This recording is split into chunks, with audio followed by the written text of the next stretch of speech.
6 semanas, mucho fútbol y mucha política. El Mundial en Norteamérica en 2026 ha sido un coloso económico y un coloso deportivo. Eso nadie lo discute.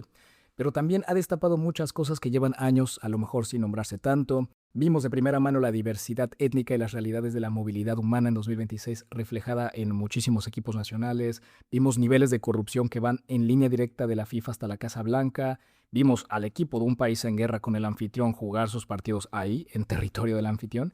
Y sí, también hemos puesto en el mapa islas como Cabo Verde o Curazao, ¿no? Que para muchos existían solamente en los Atlas. Hay muchos podcasts que estoy seguro que has estado escuchando estas semanas donde entran a fondo en cada uno de estos temas, pero aquí hoy en Warrior Diplomacy la idea es centrarnos más en uno muy central, la relación entre los tres países anfitriones y qué nos dice esto de la supuesta unidad norteamericana.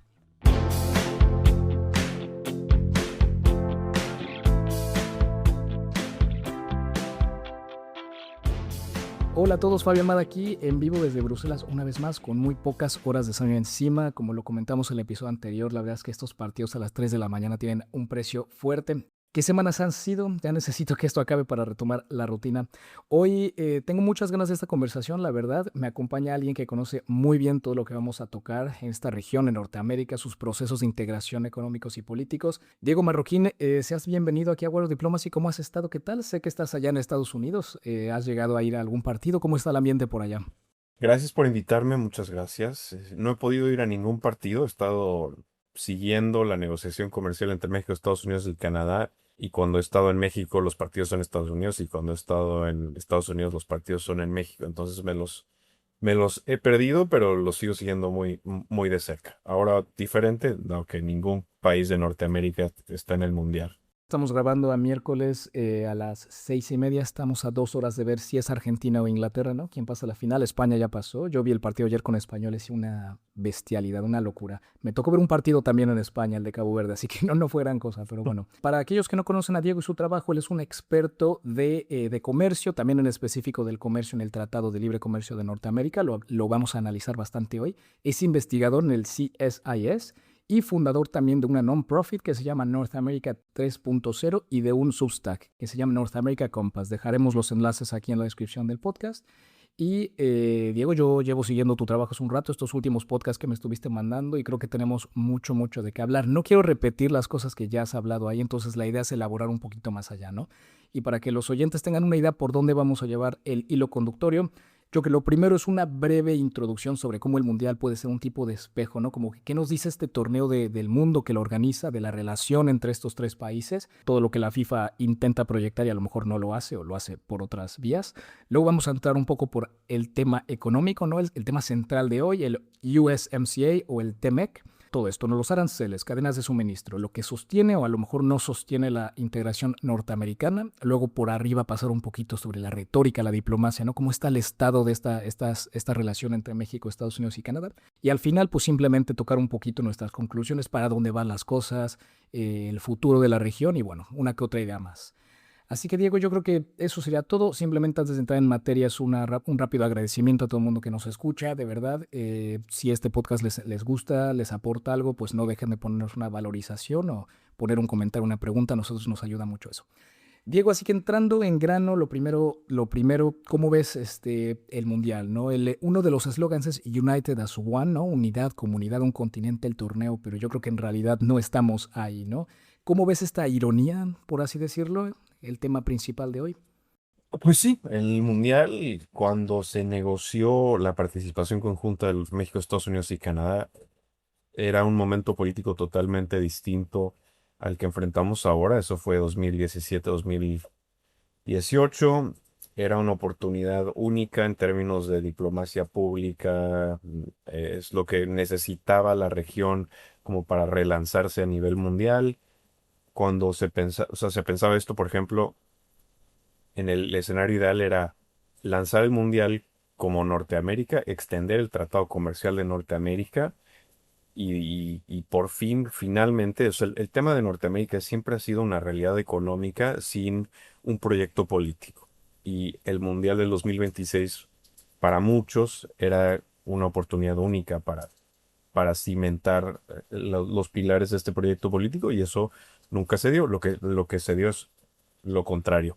Exactamente. Entonces, de nuevo, seguimos en una realidad económica, pero donde se ha vuelto políticamente tabú hablar de la integración comercial, la movilidad laboral y el libre flujo de inversiones entre los tres países. Y creo que el Mundial es un espejo de ese momento. Lo que pudo haber sido una oportunidad para facilitar la movilidad de turistas, de trabajadores, hemos visto cómo se limitó el movimiento de personas, cómo jugadores no podían viajar, cómo árbitros no podían entrar a Estados Unidos, cómo Irán, la selección de Irán no pudo jugar ningún partido en Estados Unidos sin tener que pasar por Tijuana antes. Entonces estamos hablando de yo creo, sistema político global muy fragmentado y esa fragmentación también se replica en el caso de Norteamérica. No, sin duda alguna, ¿no? Yo creo que aquí el símbolo más concreto de esta unidad es ese Tratado de Libre Comercio, ¿no? Uno de los pilares integrales en el boom que México ha tenido económicamente desde que se firman los 90, ¿no? Y bueno, todo el cambio que Donald Trump le dio y le sigue dando, ¿no? Yo creo que hoy en día Diego Pumsic está en una zona gris, ¿no? Por lo que he estado escuchando de tus publicaciones, lo que has hablado. Rechazó Washington no extenderlo automáticamente, optó por revisiones anuales, ¿no? Lo que activa un estilo de countdown, ¿no? Como un reloj de 10 años hasta la posible extensión en 2036, ¿no? Entonces, como que para aquellos oyentes que a lo mejor no son mexicanos o no están tan enterados, nos das una idea un poquito de cómo va este tratado. A lo mejor si quieres inclusive rápidamente decir cómo llega, cómo está hoy en día y pues para dónde crees que va la cosa. Sí, ninguna negociación comercial ocurre en un vacío político. O sea, las negociaciones comerciales, particularmente las de Estados Unidos, el factor político es importantísimo para que los aprueben a la hora de ser negociados.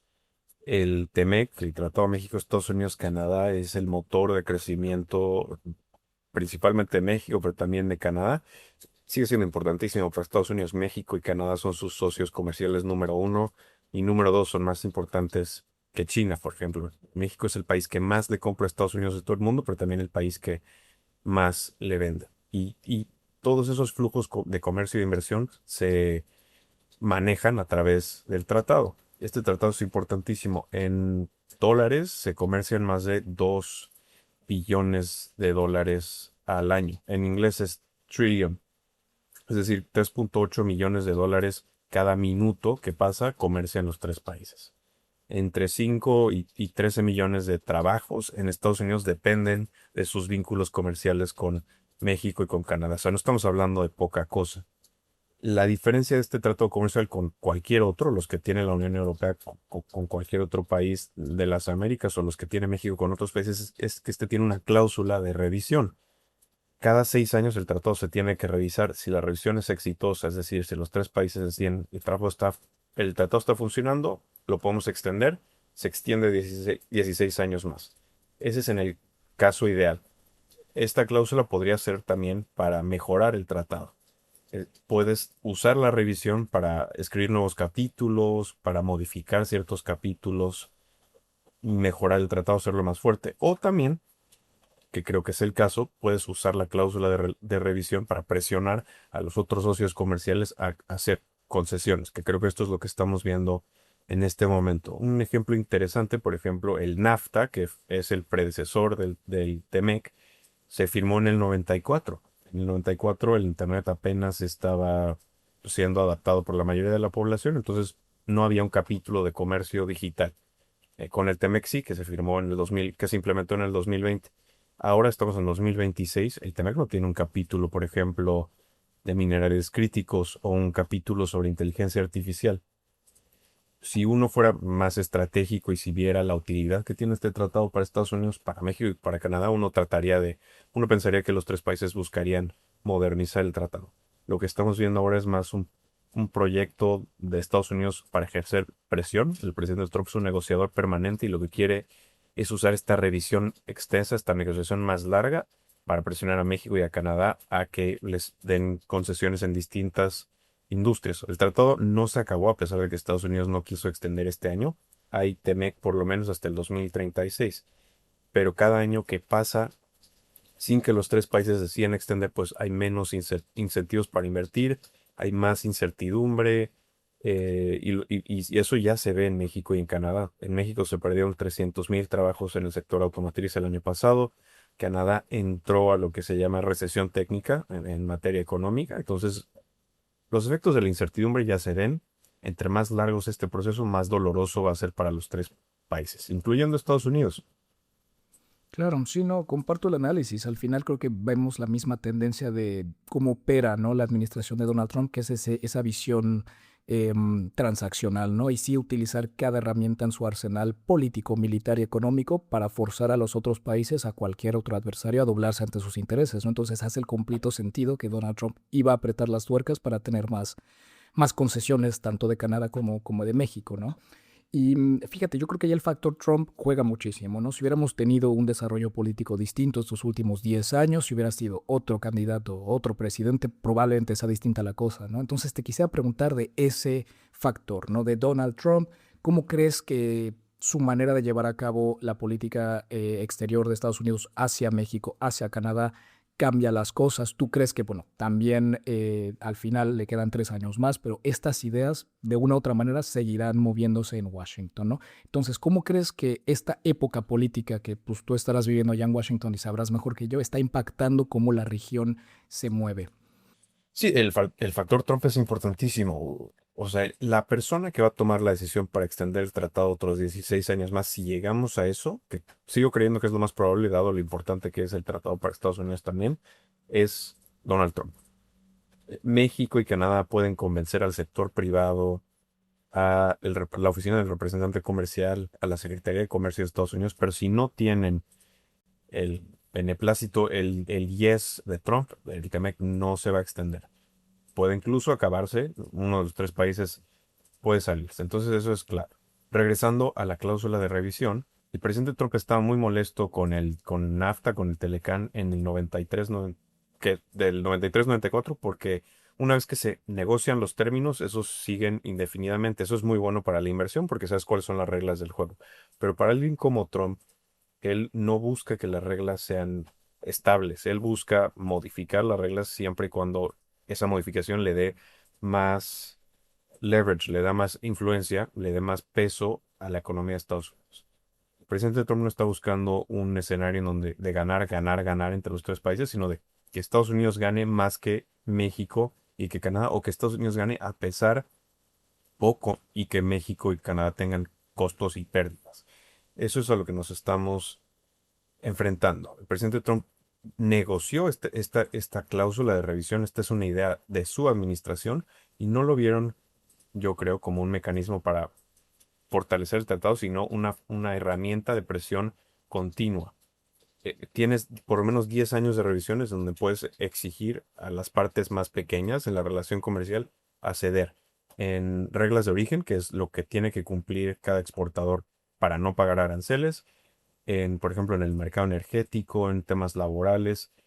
Eso es lo que estamos viendo ahora. Estados Unidos tratando de inclinar la cancha a su favor y el principal proponente de esa estrategia comercial es el presidente Trump.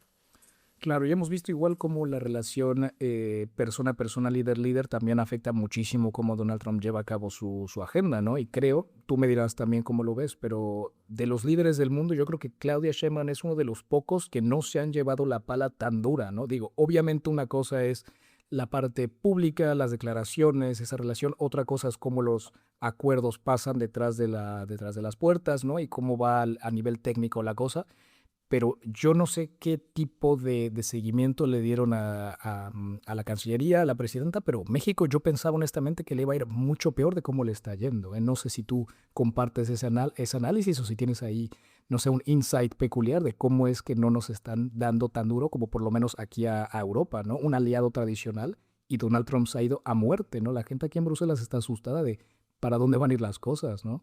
Y México, que todavía depende todavía más del mercado americano, dices, uff. Pues creo que la presidenta, la verdad es que es uno de sus mayores aciertos en política internacional es que ella supo separar la narrativa política de la realidad económica y de las posibilidades que tiene México para influir en estos procesos. Y lo voy a comparar con Canadá. El presidente Trump ha dicho repetidas veces que quiere absorber a Canadá y que se convierta en un estado más de la Unión Americana. Eso, o sea, eso cierra completamente el espacio de maniobra política que tiene el primer ministro Carney o que tuvo el primer ministro Trudeau para negociar con Estados Unidos. La presidenta Sheinbaum ha logrado separar la narrativa política de las negociaciones económicas y eso le ha dado pues mucho más acceso a la Casa Blanca, aunque mira, si nos ponemos a ver qué beneficios ha sacado México de esto comparado con Canadá, a los dos nos tratan igual a pesar de que la presidenta Sheinbaum hable más con el presidente Trump. Los dos países pagan los mismos aranceles, nada más que políticamente en Canadá es tabú acercarse a Trump y para la presidenta manda una señal muy positiva a los mercados que estén en constante comunicación. Que eso sea sostenible en el largo plazo, yo lo veo muy difícil porque esta no solamente es una negociación comercial, es yo creo que el replanteamiento más importante de las relaciones en Norteamérica en esta generación. Hay temas que no son comerciales que pueden descarrilar completamente el progreso que ha tenido México a diferencia de Canadá, por ejemplo, en materia de seguridad. El gobierno de Estados Unidos quiere que la presidenta de México extradite a un gobernador activo de México, el gobernador de Sinaloa. La presidenta se rehusó y el presidente Trump, la administración de Trump, o sea, ha dejado muy claro que hay un vínculo entre cárteles y gobierno mexicano y lo que quieren es que México los desmantele y si no los desmantelan al nivel, a la velocidad, al ritmo que ellos quieren, Estados Unidos va a intervenir de forma unilateral. Si eso llegase a pasar en el caso del gobernador de Sinaloa o de otro político mexicano, pues eso descarrila completamente el progreso en materia comercial y la relación, entre comillas, más cercana que tiene Trump con China. Entonces hay que tener mucho cuidado con eso. Claro, claro. Y vuelvo a lo mismo, creo que operamos de nuevo en un ámbito donde la seguridad económica, la seguridad militar, ¿no? Y de todo tipo ya juegan en el mismo factor, ¿no? Ya Donald Trump no diferencia una de la otra, sino opera exactamente igual. Creo que también la redada que vimos, creo que fue en febrero en Jalisco, tiene mucho que ver con la presión que Estados Unidos le está metiendo, le lleva metiendo a México. Lo que vimos a principio de año en Venezuela, pues es son luces rojas, ¿no? La retórica también en contra de Cuba, yo creo que son cosas que juegan y creo que el gobierno mexicano tampoco quiere ponerse a ese nivel y recibir ese estilo de amenazas, ¿no?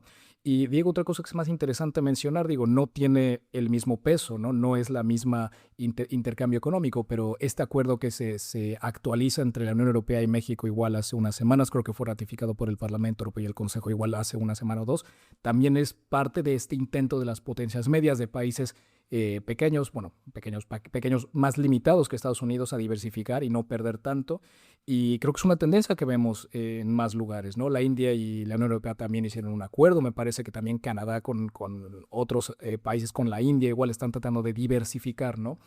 No sé si son cosas que tú creas que van a jugar. Digo, el intercambio que hay entre Estados Unidos y México, creo que México exporta 85% de sus productos allá. Es que nada que ver. Pero pues da un poquito de espacio a lo mejor en ciertos sectores, ¿no? ¿Tú crees que este estilo de mentalidad, por lo menos en el caso mexicano, puede hacer una diferencia con el intercambio tan colosal que hay con Estados Unidos? Así no, en el corto plazo no, porque geografía es destino y lo dijiste tú, si entre el 82 y el 83% de tus exportaciones van a Estados Unidos, que sigue siendo el mercado más grande del mundo, pues, la mayoría de tus oportunidades de integración, de creación de empleo van a estar ahí, porque la geografía o sea, es muy importante y es lo que manda en este mundo.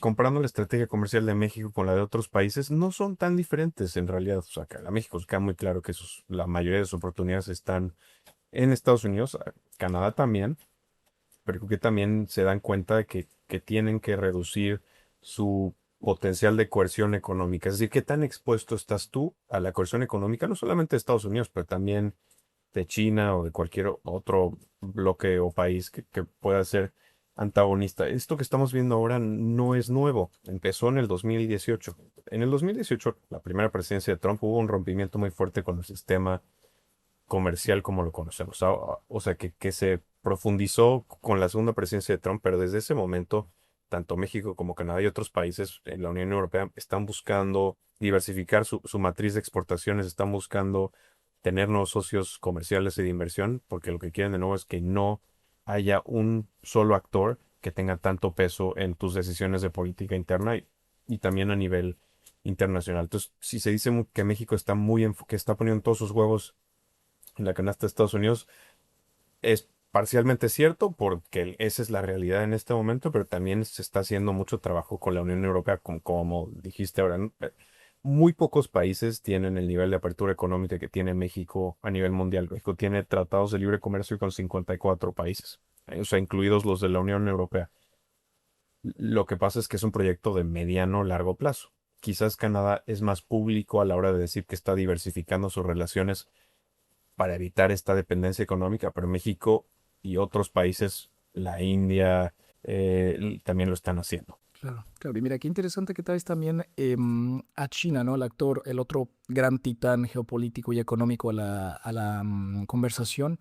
Recuerdo igual de una de tus publicaciones que se comentaba este concepto de North American Fortress, ¿no? Como que esta idea de limitar las cadenas de suministro del hemisferio, tanto de seguridad como por parte económica, ¿no? Para tratar de quitarte al lado a ese rival geopolítico, ¿no? Lo vimos militarmente en Venezuela, yo creo que tiene muchísimo que ver, pero también vemos que hay esa intención de tirar para afuera la inversión china, la influencia china, ¿no? Ahora, la pregunta que te quiero hacer, Diego, es esa, ¿no? La lógica de retirar a China del continente, por lo menos desde la parte militar, lo veo un poco más fácil, ¿no? China tiene un limitante de cómo poder proyectar esa influencia, pero por la parte económica, por la parte de inversión, no es igual de sencillo.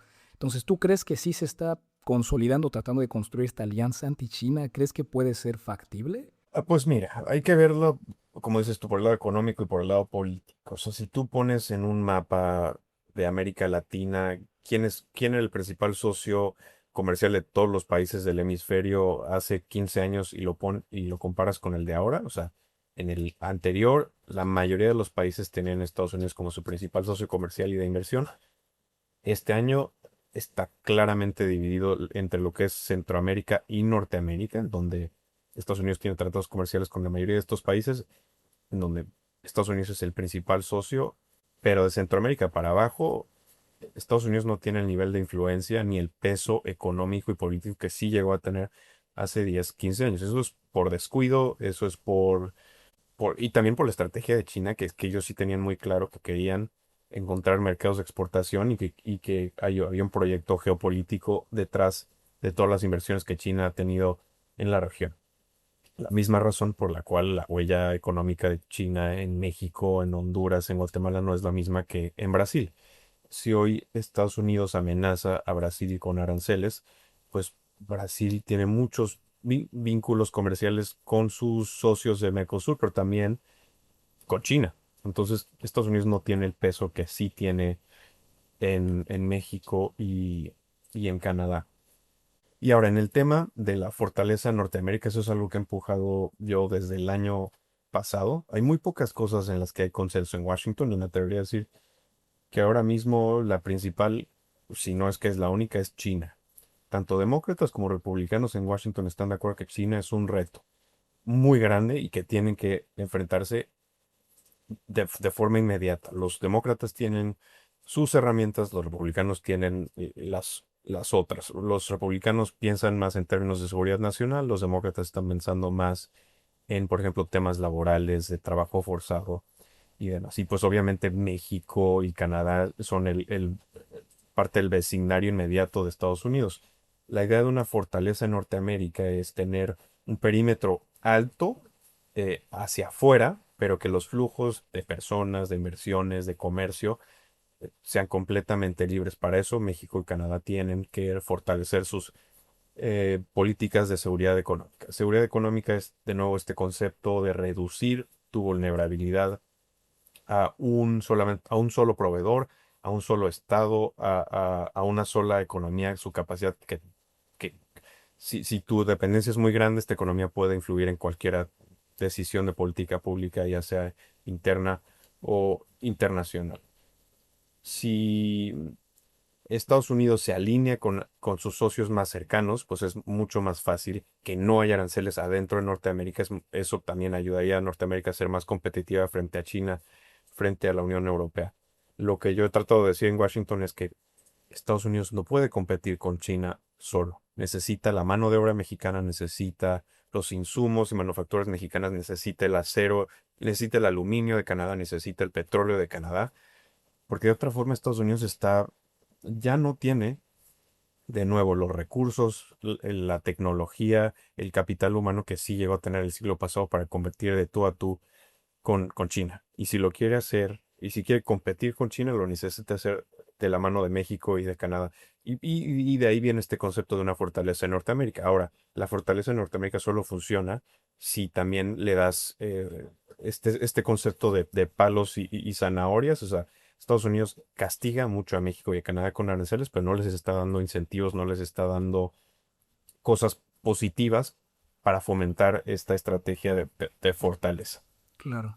Fíjate, son conceptos súper interesantes, ¿no? Una manera económica de esa estrategia de seguridad nacional que creo que publicó Estados Unidos en abril, me parece, y pues es la rama económica, ¿no? Es más o menos la misma idea de consolidarse en el hemisferio y en contra de tu principal rival, ¿no? Tenemos un episodio en el podcast donde hablamos de eso, de las grandes estrategias, creo que ahí lo desarrollamos más.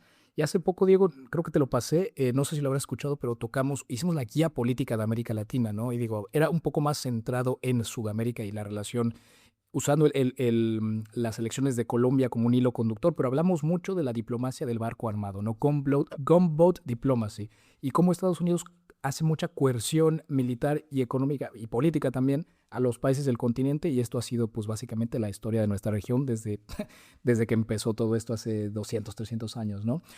Em, Diego, te quiero hacer esta pregunta y a ver cómo lo ves tú, ¿no?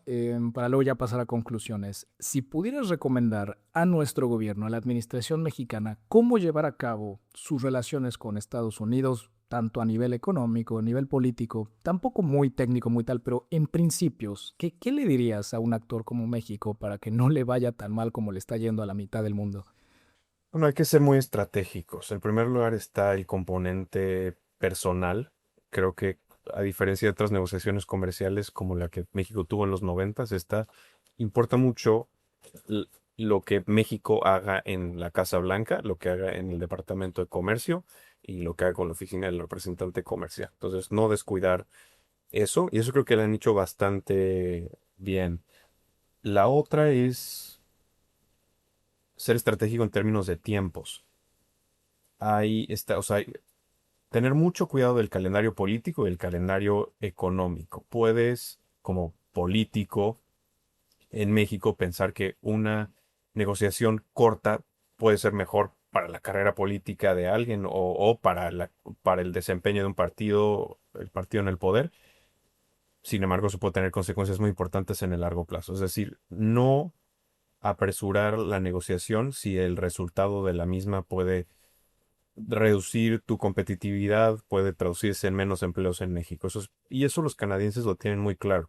Los canadienses no han querido negociar con Estados Unidos porque dicen, bueno, pues yo puedo esperarme unos meses más, un par de años más. Y la ventaja de esta cláusula de revisión es que si se extiende, bueno, sería costosísimo, pero si se extiende 2 años más, México y Canadá podrían negociar con otra persona como presidente en la Casa Blanca.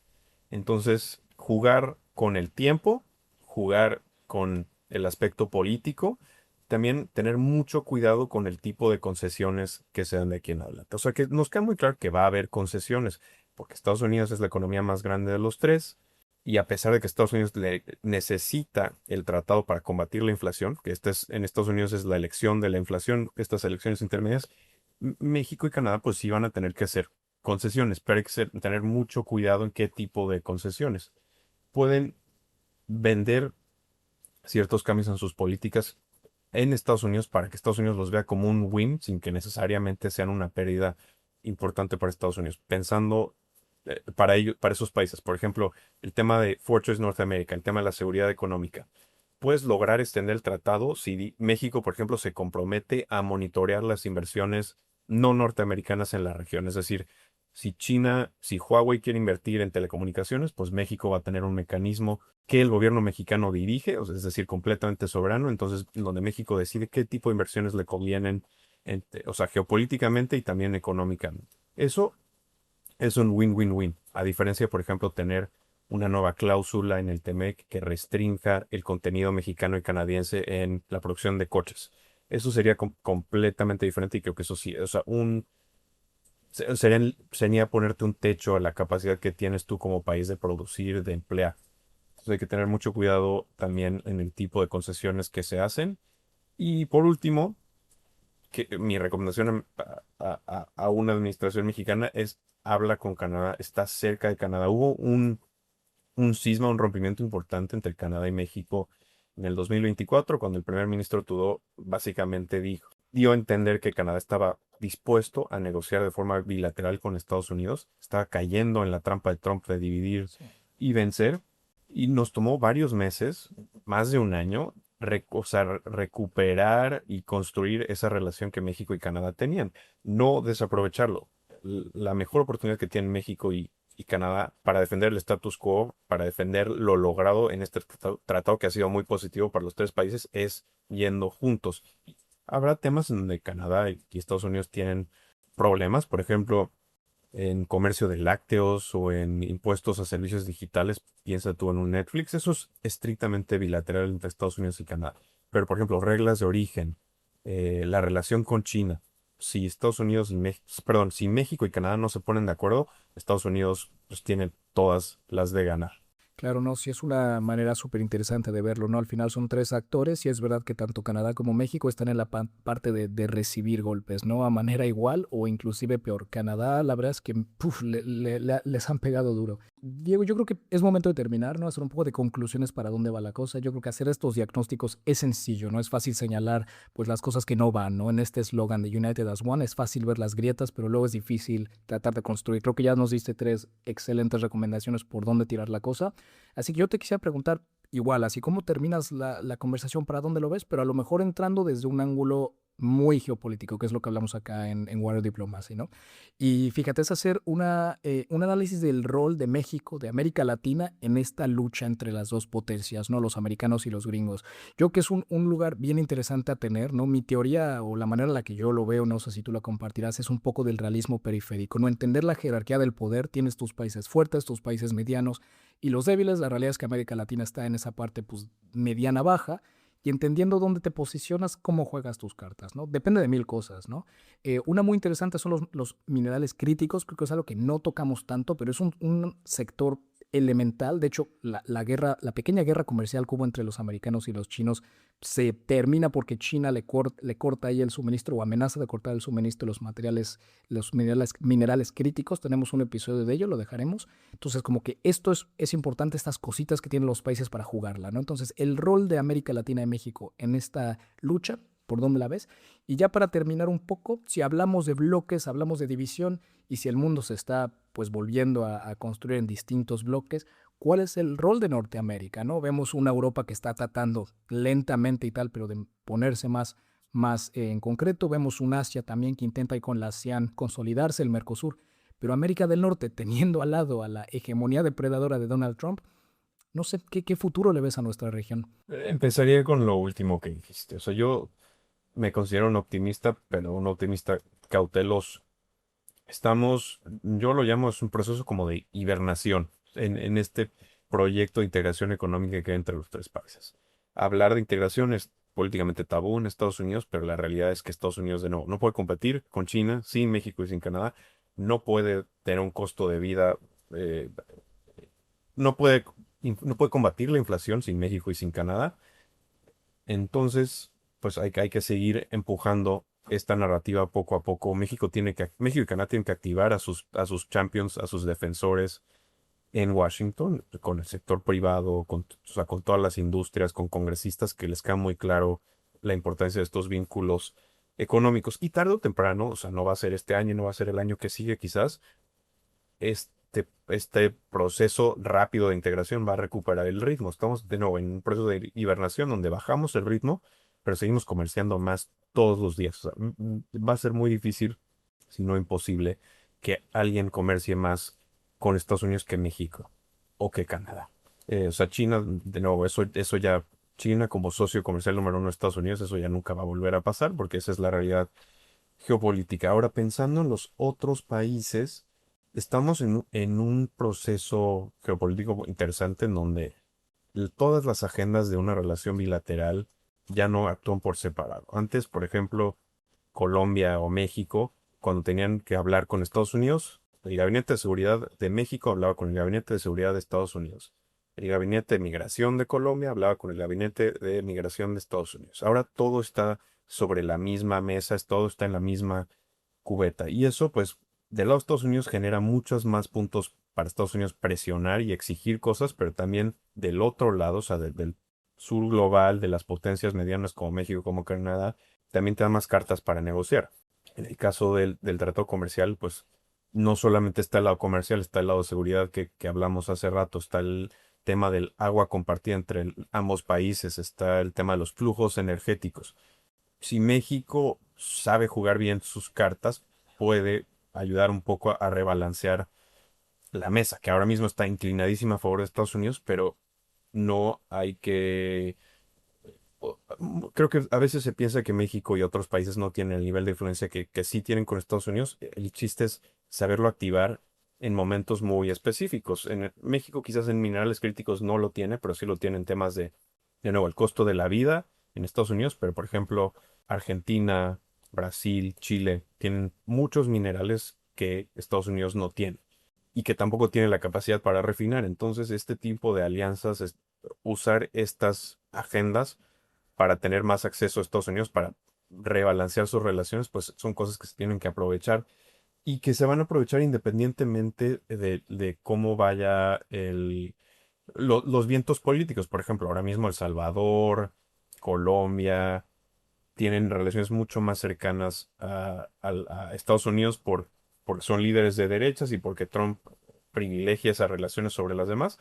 Pero o sea, el tema de América Latina es que el péndulo se mueve muy rápido y de forma muy violenta, entonces en 2 años, quizás, o 3, 4 años, América Latina ya no está tan a la derecha y está mucho más a la izquierda. Entonces, estas agendas van más allá de los vientos políticos y creo que el liderazgo de toda la región tiene que tenerlo muy claro. Hoy en día puedes tener mucho acceso a la Casa Blanca, pero en 2 o 3 años vas a estar muy atrás en la fila de los otros países que quieren tener este tipo de conversaciones. La ventaja para México es que como somos su vecino y somos su socio comercial más importante, pues México siempre va a estar ahí. Creo que el tema político es lo que nos ha fallado un poco. Excelente manera de terminarlo. Mira, me quedo con una idea. Me recordaste de un artículo que me leí, creo que fue en Foreign Policy, de los niche superpowers, ¿no? Como las superpotencias de algo muy preciso, de un nicho muy preciso. Creo que Finlandia era un ejemplo con sus barcos para romper hielos, tal, ¿no?